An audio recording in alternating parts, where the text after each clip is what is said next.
Hello friends, मैं हूं गौरव और ये इमेज को देख रहे हो, ये हमारी पृथ्वी के लिए काफी खतरनाक है।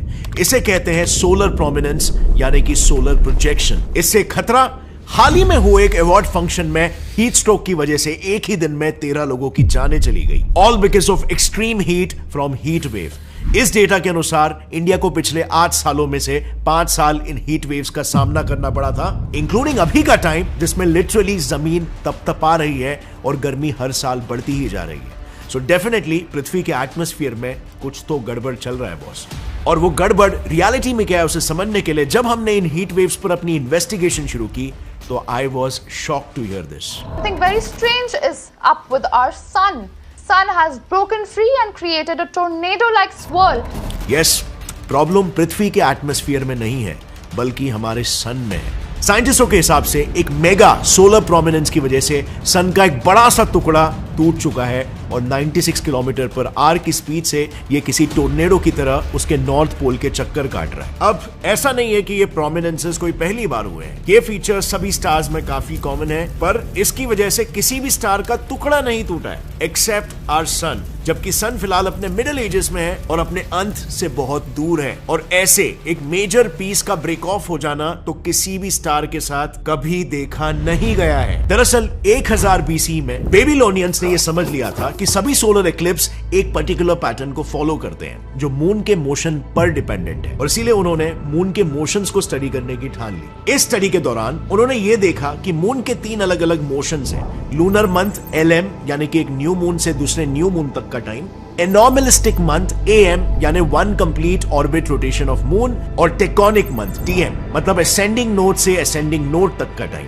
देखो, मून का ऑर्बिट अर्थ के प्लेन से 5 डिग्री इंक्लिनेशन पर है, और इसीलिए असेंडिंग नोड सिंपली मींस वो पॉइंट जिसके बाद मून अर्थ के प्लेन से ऊपर जाता है। अब जब ये कैलकुलेशन शुरू था ना, उन्हें एक कॉस्मिक कोइंसिडेंस मिला। उन्होंने देखा कि 233 LM के लिए 18 साल 11 दिन लगते हैं, और वहीं पर 239 AM के लिए 18 साल 11 दिन लगते हैं, और 242 TM के लिए भी 18 साल 11 दिन ही लगते हैं। एंड सरप्राइजिंगली इस पीरियड के बाद सभी सोलर इक्लिप्सेस भी अपने ज्योमेट्रिकल पैटर्न को रिपीट करते हैं, और उन्होंने इन्हीं पैटर्न्स से इक्लिप्सेस को प्रेडिक्ट करना शुरू कर दिया, क्योंकि यही वो समय था जब सन की ब्राइटनेस कम होती थी और एस्ट्रोनॉमर्स को सन के अनसीन फीचर्स को ऑब्जर्व करने का मौका मिलता था। ऐसे एक ऑब्जर्वेशन के दौरान इटालियन कैथलिक प्रीस्ट एंजेलो सेची ने सन के एक अनसीन फीचर को ऑब्जर्व किया। इस फीचर को डिस्क्राइब करते हुए उन्होंने ये कहा कि उस वक्त उन्होंने जो चीज देखी वो flame like tongues of live एम्बर्स जैसा दिख रहा था। दरअसल उन्होंने सूरज से कोयले के लाल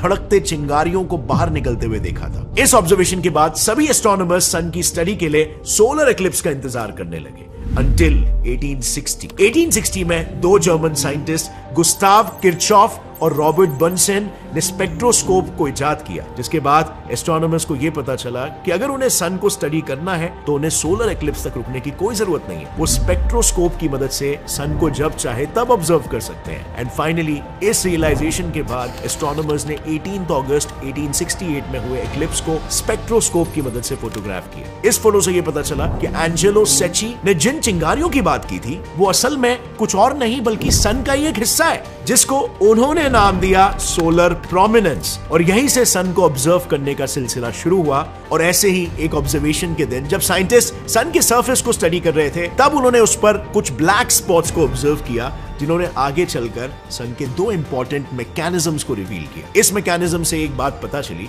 कि सन से निकलने वाले फ्लेयर्स पृथ्वी के एटमॉस्फेयर को कुछ हद तक इफेक्ट कर रहे हैं, जिससे पृथ्वी के ग्लोबल टेम्परेचर पर असर पड़ रहा है। अब है तो ये काफी सीरियस प्रॉब्लम और इसके बारे में हर कोई बताता है, लेकिन इसका एक प्रॉपर सोल्यूशन किसी भी बुक में नहीं है। दरअसल साइंटिस्ट जब सन के रोटेशनल पीरियड को कैलकुलेट करने की कोशिश कर रहे थे तब उन्हें एक अजीब सी चीज दिखाई दी। उन्होंने देखा सन पे जो स्पॉट्स है उन्हें कंप्लीट रोटेशन करने के लिए अलग अलग समय लग रहा है। कुछ स्पॉट्स सन का एक रोटेशन 25 दिनों में पूरा कर रहे हैं, और वहीं कुछ स्पॉट्स को सेम रोटेशन कंप्लीट करने के लिए 28 दिन लग रहे हैं। अब एस्ट्रोनॉमर्स के सामने ये एक पहेली बन चुकी थी कि एक रोटेशन को पूरा करने के लिए अलग अलग स्पॉट्स को अलग अलग समय क्यों लग रहे हैं। और फिर इस पहेली का जवाब दिया इंग्लिश एस्ट्रोनॉमर रिचर्ड कैरिंगटन ने। उन्होंने इन सभी स्पॉट्स को इंडिविजुअली ऑब्जर्व किया और उनके रोटेशनल स्पीड को गौर से स्टडी किया। इससे उन्हें यह पता चला कि जो स्पॉट्स इक्वेटर पर है वो फास्ट फास्ट मूव कर रहे हैं और जो स्पॉट्स हायर ऑल्टीट्यूड पर है वो काफी स्लो मूव कर रहे हैं, जिससे उन्होंने कंक्लूड किया कि सन का इक्वेटर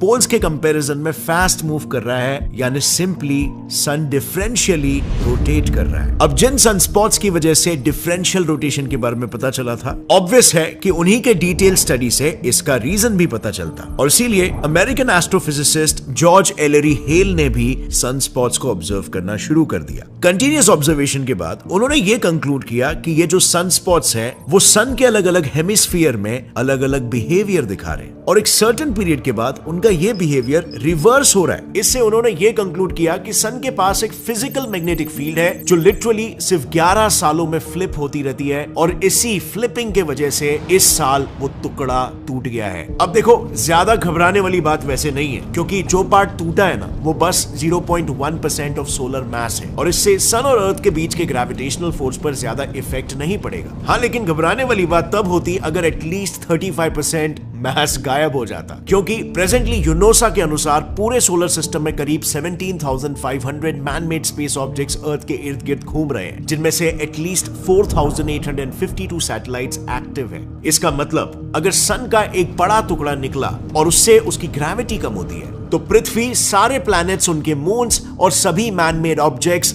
सन से दूर ड्रिफ्ट होने लगेंगे, और एटलीस्ट हमारे एक्टिव सैटेलाइट्स को उनके रिस्पेक्टिव पैथ्स पर बनाए रखने के लिए पृथ्वी के सभी स्पेस एजेंसीज को एक साथ अपने अपने सैटेलाइट्स के पैथ कैलकुलेशंस को विद इन मिनट्स शुरू से रीराइट करना पड़ेगा। अदरवाइज ये सभी एक दूसरे से टकराने लगेंगे और एक चेन रिएक्शन सा शुरू हो जाएगा। Luckily, as I said earlier, इसके होने के चांसेस काफी कम है। सन अपने एंड गेम तक पहुंचा ही नहीं है, तो सिर्फ मैग्नेटिक फ्लिपिंग की वजह से सन में इतना विगरस रिएक्शन क्यों हो रहा है? वेल, इसे हम 3 सिंपल स्टेप्स में डिवाइड करके समझ सकते हैं। सबसे पहले, सन में हो रहे फ्यूजन प्रोसेस से उसका मास थर्मल एनर्जी में कन्वर्ट होता है, और फिर उसके सरफेस में मौजूद हॉट गैसेस के कन्वेक्शन की वजह से ये थर्मल यानी हीट एनर्जी काइनेटिक एनर्जी में कन्वर्ट होती है, और इस काइनेटिक एनर्जी की वजह से जब चार्ज प्लाज्मा पार्टिकल्स रोटेट होते हैं तो उनसे सन की मैग्नेटिक फील्ड जनरेट होती है। यानी ये बिल्कुल वही डायनामो वाला कॉन्सेप्ट है जो आपने स्कूल में भी पढ़ा होगा। मैग्नेट को घुमाओ तो इलेक्ट्रिक फील्ड जनरेट होती है, और चार्ज पार्टिकल्स को घुमाओ तो मैग्नेटिक फील्ड जनरेट होती है। मीनिंग, एक तरीके से देखा जाए तो सन अपने आप में ही एक मैसिव सा डायनामो है। अब क्योंकि सन ईस्ट वेस्ट डायरेक्शन में रोटेट करता है, एम्पियर्स लॉ के अकॉर्डिंग मैग्नेटिक फील्ड इसके परपेंडिकुलर डायरेक्शन में जनरेट होगी, यानी सन के इस डिफरेंशियल रोटेशन की वजह से उसमें एक north south directional magnetic field generate होती है। लेकिन साइंटिस्ट के हिसाब से ये फील्ड हर 11 सालों में रिवर्स होती है,